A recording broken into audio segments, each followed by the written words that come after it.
स्वतंत्रता का अधिकार अनुच्छेद 19 से 22 तक जो हमारी क्या क्या स्वतंत्रताएं हैं उसके बारे में बात कर रहा है।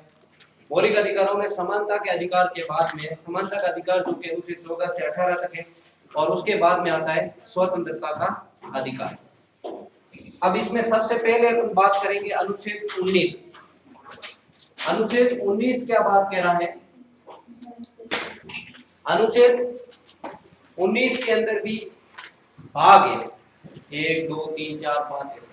तो अनुच्छेद 19(1) की बात करें तो अनुच्छेद 19(1) में जब हमारा संविधान बना था उस समय हमें 7 प्रकार की स्वतंत्रताएं दी गई। मूल संविधान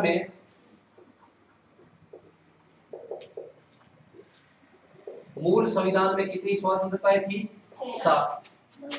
मूल संविधान में स्वतंत्रताएं थी वो थी 7।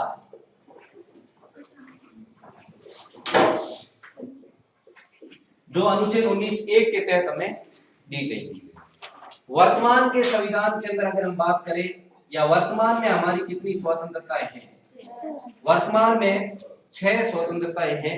एक स्वतंत्रता थी संपत्ति रखने की स्वतंत्रता, जिसे 44वें संविधान संशोधन 1978 के द्वारा हटा दिया गया।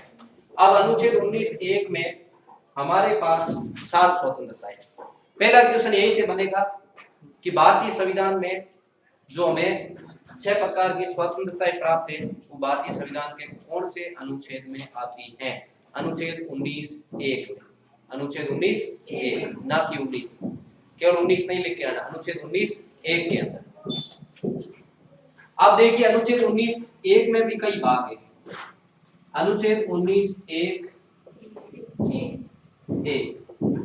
अनुच्छेद 19(1) ए क्या बात कह रहा है कि विचार व अभिव्यक्ति की स्वतंत्रता। भारत के नागरिकों को विचार व अभिव्यक्ति की स्वतंत्रता प्राप्त होगी। विचार व अभिव्यक्ति की स्वतंत्रता दे रहा है।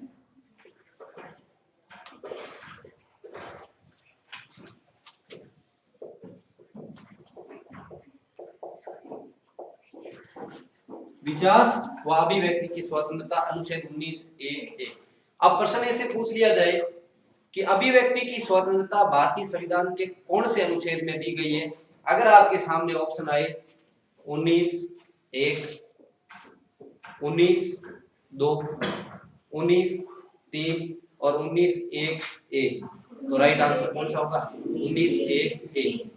ध्यान रखना, अगर 19(1)(a) नहीं देकर के ये पूछ लिया जाए कि विचार की स्वतंत्रता या अभिव्यक्ति की स्वतंत्रता भारतीय संविधान के कौन से अनुच्छेद में दी गई है, तो 19(1), 19(2), 19(3), 19(4) ये ऑप्शन आ जाए तो आपको क्या करके आना है? 19(1). तो क्वेश्चन को समझना है, पूरा कॉन्सेप्ट क्लियर करते हुए चलना है कि किस तरीके से क्वेश्चन पूछे जाते हैं। आजकल सीधे प्रश्न नहीं पूछे जाते। प्रश्न कैसे पूछे जाएंगे कि विचार व अभिव्यक्ति की स्वतंत्रता भारतीय संविधान में कौन से अनुच्छेद में दी गई है? एक ऑप्शन ये आ जाएगा 19(1). आप सोचोगे हमने तो 19(1) में पढ़ा। हाँ है 19(1) में, लेकिन ए है वो विचार अभिव्यक्ति की बात कर रहा है, बी है वो अलग बात करेगा, सी है वो अलग बात करेगा, डी है वो अलग बात करेगा। अगर ए ऑप्शन आ जाता है तो राइट आंसर कौन सा होगा? 19(1)(a। अगर नहीं आता है तो फिर 19(1) राइट। विचार व अभिव्यक्ति की स्वतंत्रता। अब इसमें विचारों के अंदर जैसे प्रेस है, मीडिया वाले होते हैं, वो भी इसमें आते हैं। प्रेस की स्वतंत्रता भी कई बार क्वेश्चन ये पूछ लिया गया कि प्रेस की स्वतंत्रता भारतीय संविधान के कौन से अनुच्छेद में आती है? अब आपने ये नाम ही नहीं सुना कि प्रेस क्या चीज है। प्रेस किस में आती है? विचारों में आता नहीं आता। अखबार किस में आता है? विचारों में आती नहीं। मीडिया किस में आता है? विचारों में आता नहीं आता। प्रेस और सूचना देने वाले जितनी भी चीजें वो भी किस में आएंगे? ये सारे अभिव्यक्ति में आएंगे। ये सारी अभिव्यक्ति की स्वतंत्रता के अंदर आते हैं। तो कई बार ऐसे भी प्रश्न पूछ लिया जाता है कि प्रेस की स्वतंत्रता भारतीय संविधान के किस अनुच्छेद में आती है? तो वो अभिव्यक्ति की स्वतंत्रता मानी जाती है। सूचना की स्वतंत्रता भारतीय संविधान के कौन से अनुच्छेद में आती है? तो वो अभिव्यक्ति की स्वतंत्रता मानी जाती है। इसके अलावा एक विवाद आता है 2002 के अंदर, नवीन जिंदल वर्सेज भारत संघ। नवीन जिंदल बना भारत संघ, उसके तहत एक और स्वतंत्रता मिल गई ये बहुत ही अच्छा क्वेश्चन है, कई बार एग्जाम में पूछा गया और यहाँ से प्रश्न उठता है।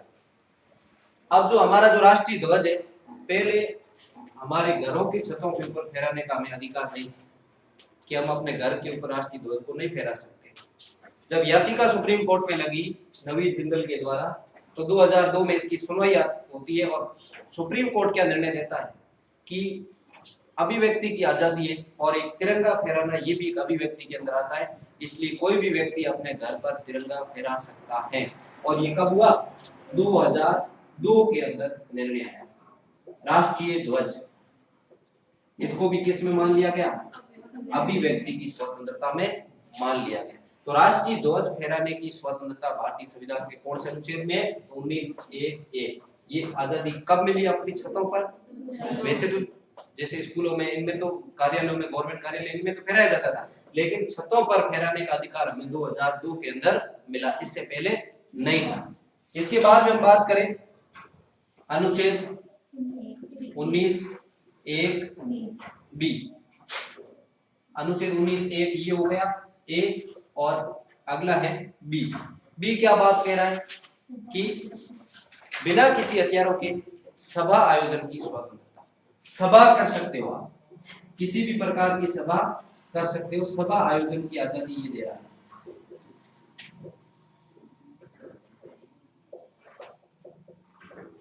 और सभा वो कैसी होनी चाहिए? बिना किसी हथियारों के, यानी उस सभा के अंदर हथियारों का प्रयोग नहीं होना चाहिए, अस्त्रों का प्रयोग नहीं होना चाहिए। अस्त्र शस्त्र जिसे हम कहते हैं, तो अस्त्र शस्त्र के बिना आप सभा कर सकते हैं।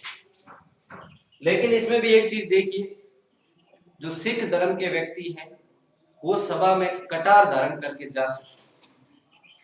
अब कटार क्यों धारण करके जाते हैं, इसका भी रीजन है, क्योंकि आगे अनुच्छेद 25 आएगा, धार्मिक स्वतंत्रता का अधिकार हम पढ़ेंगे।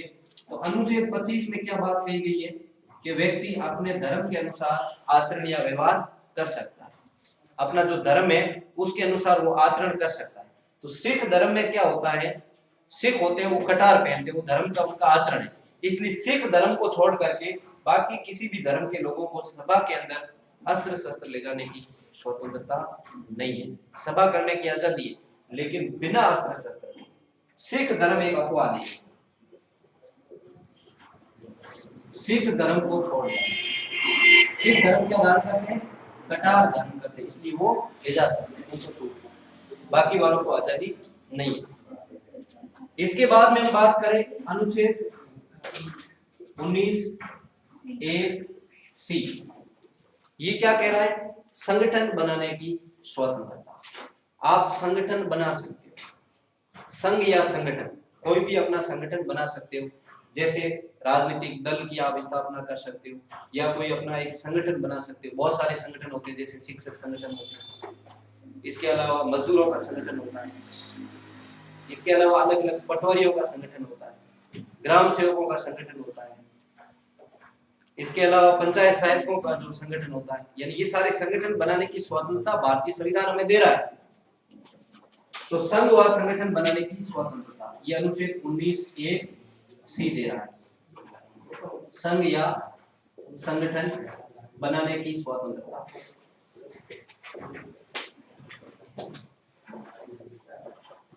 आपने कई बार मीडिया के अंदर सुना होगा कि आज किसान संगठनों ने हड़ताल किया, आज किसान संगठनों ने धरना दिया, आज कलेक्टर को ज्ञापन सौंपा, विरोध प्रदर्शन किया, उस संगठन ने ये किया, उस संगठन ने अपनी मांगों को मनवाने के लिए किया।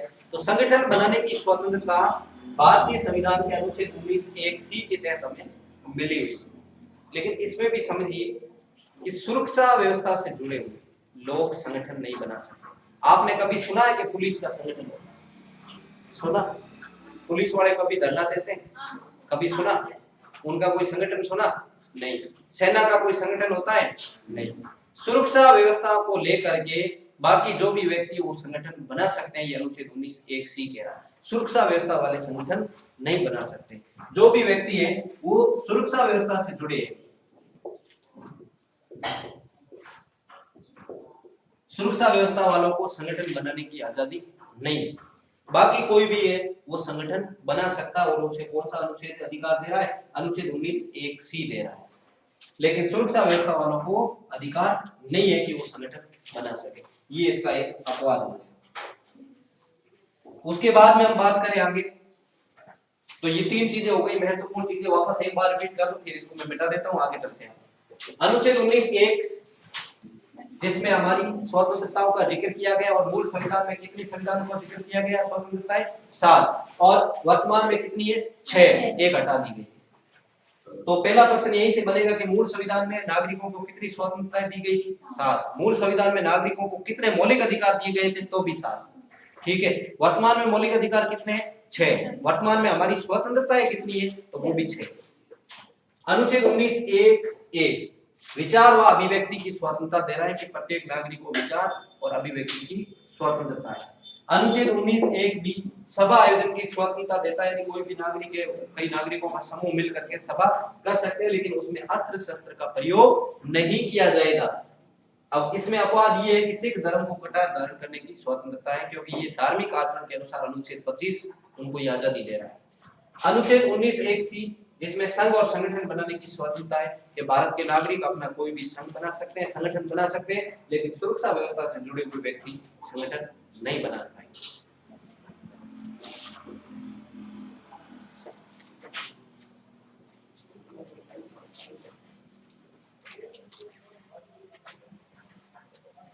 अगला आ रहा अनुच्छेद 19(1)(d)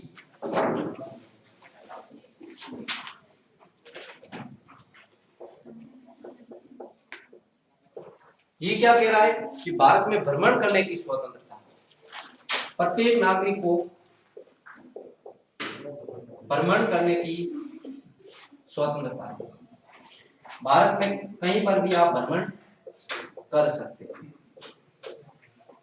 भ्रमण करने की स्वतंत्रता। लेकिन इसमें भी एक ये है कि जहां पर धारा 144 लगी हुई है और जहां सैनिक क्षेत्र है वहां आप भ्रमण नहीं कर सकते। लेकिन भारतीय जो संविधान निर्माता थे उनको बहुत ज्यादा पता था, पहले ही पता था कि भारतीय ऐसा कर सकते हैं। तो जो सैनिक क्षेत्र में अगर ये नहीं होता तो क्या होता?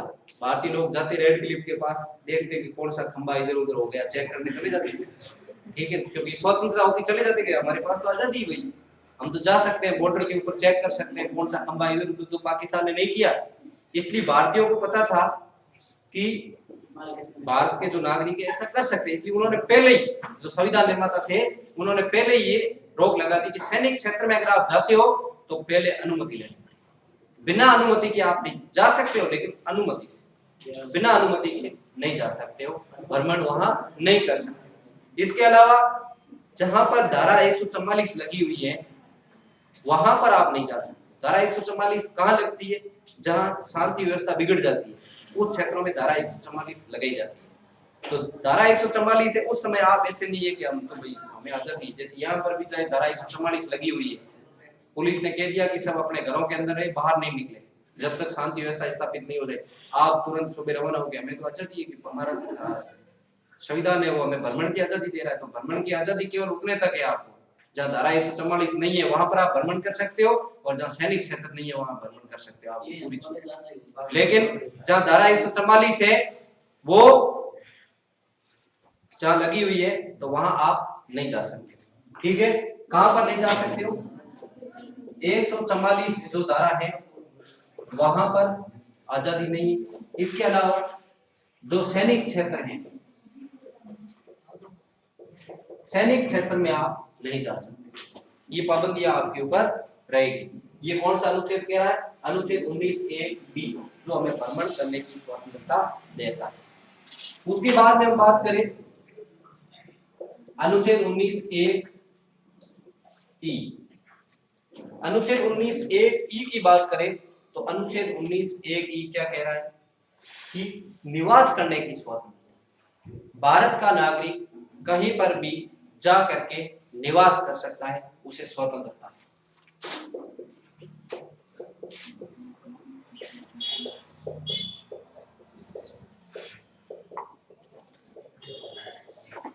यहां पर भी पहले एक चीज अपवाद थी, जम्मू कश्मीर, जो अब नहीं है।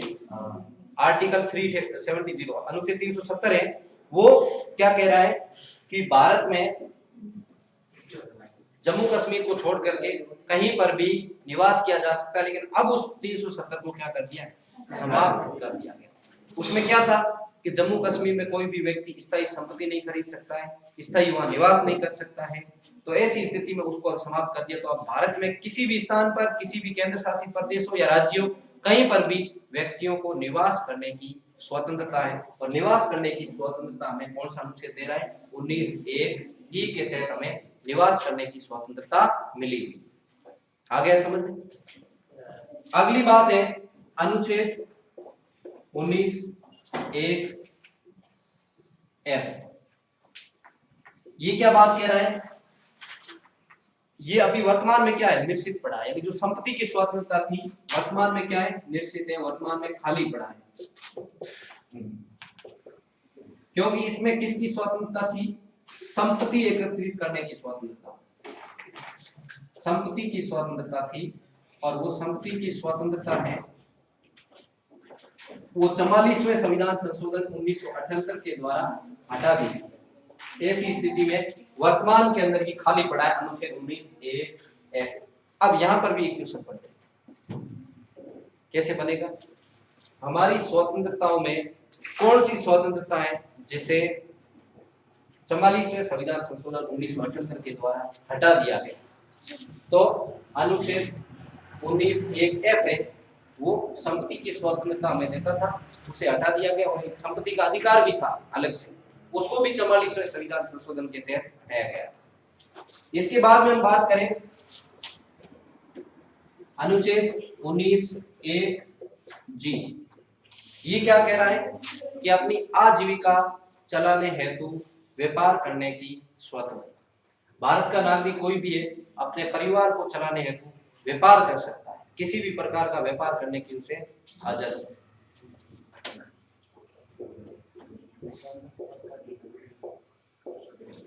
आजीविका हेतु व्यापार की स्वतंत्रता, व्यापार की आजादी हमें कौन सा अनुच्छेद दे रहा है, अनुच्छेद 19(1)(g). ये व्यापार की स्वतंत्रता हमें दे रहा है कि भारत का कोई भी नागरिक है वो व्यापार कर सकता है, उसे व्यापार करने की छूट है।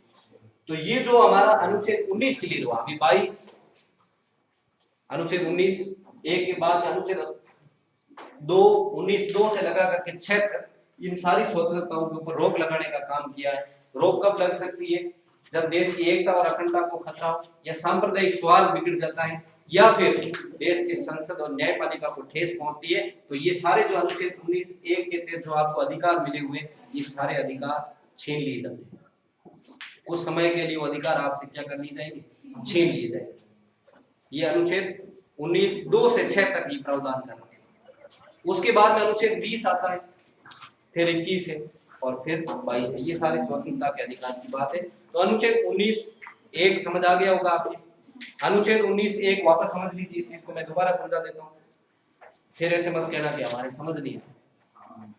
यहाँ से क्वेश्चन बनते और यहाँ कंफ्यूज होंगे, क्योंकि ये ABCD आ जाएगी, एक फिर ABCD आ गई। ABCD तो आपने पहली क्लास में पढ़ी, उसके बाद तो समझा ही नहीं ABCD क्या होता है, इसलिए अभी ABCD को भी साथ में लेकर चलना है, ठीक है। तो ध्यान रखना, हमें अनुच्छेद 19 से वो स्वतंत्रता का अधिकार देता है, और स्वतंत्रता का अधिकार कहां से कहां तक, कौन से अनुच्छेदों में है, तो 19 से 22 तक। पहला क्वेश्चन क्या बनेगा कि स्वतंत्रता के अधिकार के अनुच्छेद कहां से कहां तक है, तो अनुच्छेद 19 से 22 तक।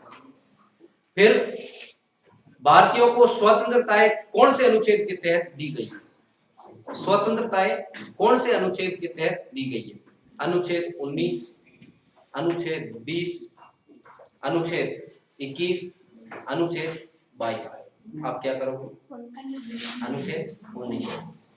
भारतीयों को स्वतंत्रताएं कौन से अनुच्छेदिक प्रावधान में दी गई है, अनुच्छेद 19(1), अनुच्छेद 19(2), अनुच्छेद 19(3) और अनुच्छेद 19(4). तो यहाँ आपका आंसर क्या आएगा, अनुच्छेद 19(1), अनुच्छेद 19(1). प्रश्न पूछ लिया कि भारतीयों को अपनी आजीविका चलाने हेतु व्यापार करने की स्वतंत्रता है, ये प्रावधान कौन से अनुच्छेद में दिया गया है, अनुच्छेद 19(1), अनुच्छेद 19(2) सी, अनुच्छेद 19(2)(a), अनुच्छेद 19(1) जी। तो अनुच्छेद 19(1) जी। इस तरीके से क्वेश्चन आपको पूछे जाएंगे, तो इसका ध्यान रखना, ये स्मॉल लेटर में लिखना है, क्योंकि जो मूल संविधान है सब स्मॉल लेटर में लिखे गए और बाद में जो संशोधन करके जो जोड़े गए हैं वो कैपिटल अक्षरों में लिखा जाता है। ध्यान रखना, जो नया भाग जोड़ा गया वो कैपिटल अक्षरों में लिखा जाएगा जब संशोधन किया गया था, जबकि मूल संविधान के अंदर ये सारे स्मॉल अक्षरों में लिखे हुए मिलेंगे, A B C D E F G. तो अनुच्छेद 19(1)(a) क्या बात कर रहा है?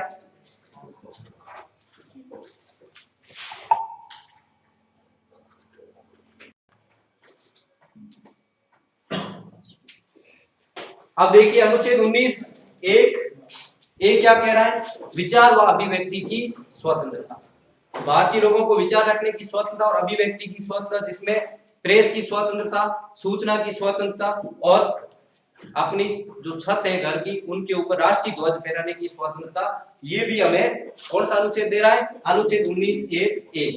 अनुच्छेद 19(1)(b) का हमने क्या बात की कि अनुच्छेद 19(1)(b) क्या बात कर रहा है कि बिना किसी अस्त्र शस्त्र के सभा करने की आजादी। लेकिन इसमें अपवाद क्या आएगा? सिख धर्म है, क्योंकि अनुच्छेद 25 आगे आएगा, हम पढ़ेंगे, उसमें कहा गया है कि व्यक्ति को अपने धर्म के अनुसार आचरण करने की आजादी है। तो ऐसी स्थिति में सिख धर्म के लोगों के अंदर लिखा हुआ कि कटार धारण करके चलना, हर समय कटार धारण करके रखना। तो ऐसी स्थिति में सभा के अंदर सिख धर्म वालों को ये नहीं कहा जाएगा कि आप कटार रख करके आइए, उनको छूट है। इसके अलावा अनुच्छेद 19(1)(c), जिसके अंदर क्या बात कही गई है कि संगठन बनाने की स्वतंत्रता। संघ या संगठन, आप भारत के नागरिक कोई भी है, कई नागरिक मिलकर के कोई संघ बना सकते हैं या संगठन बना सकते हैं, ये स्वतंत्रता किसने दी है? अनुच्छेद 19(1)(c) ने दी है। और इसके अलावा कौन से संगठन नहीं बनाए जा सकते? सुरक्षा व्यवस्था से संबंधित संगठन नहीं बनाए जा सकते। इसमें एक बात और सुनिए कि 97वें संविधान संशोधन 2007 के द्वारा एक और निर्णय लिया गया कि भारत में सहकारी संगठन बनाए जा सकते हैं, सहकारी समिति है, उनका गठन किया जा सकता है। ये 97वें संविधान संशोधन 2007 के तहत किया गया। उसके बाद में हम बात करें अनुच्छेद 19(1)(d), जो भारत में भ्रमण करने की स्वतंत्रता देता है कि भारत का नागरिक भारत में कहीं पर भी भ्रमण कर सकता है, आने जाने की स्वतंत्रता देता है। आना जाना को या भ्रमण को एक ही चीज, या घूमना को, ये सारी चीजें अनुच्छेद 19(1)(b) के अंदर आती। लेकिन कहां पर रोक लगाई गई? यहाँ पर भी एक प्रश्न उठ सकता है कि भारतीय संविधान के नागरिकों को कहां पर जाने की स्वतंत्रता, जैसे सैनिक क्षेत्र में जाने की स्वतंत्रता नहीं है। ये प्रावधान कौन से अनुच्छेद में किया गया है? तो अनुच्छेद 19(1)(b). जाने से पहले क्या लेनी पड़ेगी? अनुमति लेनी पड़ेगी। इसके अलावा जहां धारा 144 लगी हुई है उन क्षेत्रों में आप नहीं जा सकते। इसके बाद में अनुच्छेद 19(1)(e), निवास करने की स्वतंत्रता, यानी जो भारत के अंदर कहीं पर भी व्यक्ति है, किसी भी राज्य में या किसी भी स्थान पर जाकर के निवास कर सकता है, उसे निवास करने की छूट है। इसके बाद में अनुच्छेद 19(1)(f) की बात करें, जो वर्तमान में क्या पड़ा है? खाली पड़ा है, निश्चित पड़ा है, यानी यहाँ पर संपत्ति की स्वतंत्रता थी, जिसे 44वें संविधान संशोधन 1978 के द्वारा क्या कर दिया गया? हटा दिया गया है। ऐसी स्थिति में ये क्या पड़ा है? खाली पड़ा है। उसके बाद में अनुच्छेद 19(1)(g) क्या कह रहा है कि अपनी आजीविका चलाने हेतु व्यक्ति व्यापार कर सकता है। व्यापार करने की उसे क्या है? स्वतंत्रता है, वो किसी भी प्रकार का व्यापार कर सकता है। ये स्वतंत्रता हमें अनुच्छेद 19(1)(g) के तहत मिली हुई। तो ये हमारा स्वतंत्रता से संबंधित पूरा अधिकार था, जो आज कंप्लीट हो चुका है। इसके अंदर कुछ अनुच्छेद और बचे हैं, जिसमें अनुच्छेद 19(1) है वो हमने पढ़ा है। अब अनुच्छेद 19(2) से 6, उसके बाद अनुच्छेद 20, उसके बाद अनुच्छेद 21 और उसके बाद अनुच्छेद 22, ये पढ़ेंगे अगली क्लास में। ये अनुच्छेद 19(1) कंप्लीट हुआ है केवल अभी तक। जो स्वतंत्रताएं थी, कौन कौन सी स्वतंत्रताएं हैं स्वतंत्रता के अधिकार में, वो क्लियर हुई। अगली क्लास में पढ़ेंगे अनुच्छेद 19(2) से 6 और उसके बाद में अनुच्छेद 20, 21 और 22।